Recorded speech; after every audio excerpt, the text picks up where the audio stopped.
This North Carolina street is a dividing line in a Supreme Court case. So this is Laurel Street, and down Laurel Street is the Congressional line that separates the 6th District of Mark Walker and the 13th District of Ted Budd. Kylah Guion is a student at the historically black North Carolina A&T State University. Mark Walker, Ted Budd, both Republicans.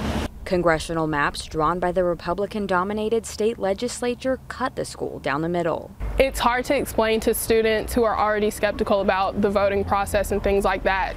It's hard to tell them that the state intentionally diluted their power in voting by putting this line back here in between our campus. The arguments focus on alleged packing and cracking for congressional districts in North Carolina and Maryland. Packing is when a large number of voters from the opposing party are squeezed into a few districts to concentrate their vote. Conversely, cracking is when the opposing party supporters are spread among multiple districts to dilute their influence.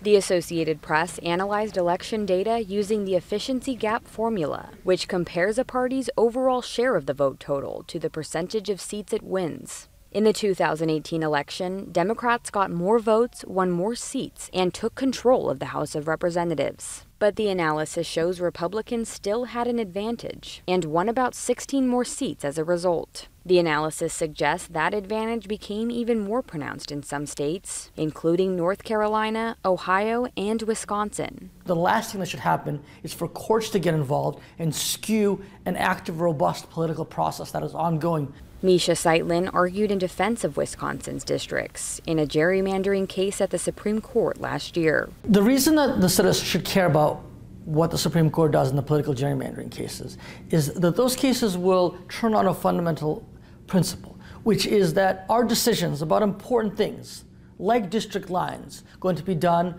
by courts or commissions, or are they going to be done by the people's elected representatives? I believe that people and the people here in this country, in this state, in this city, we all have the power to push people to do the right things, and then if it doesn't happen, then it can happen another way.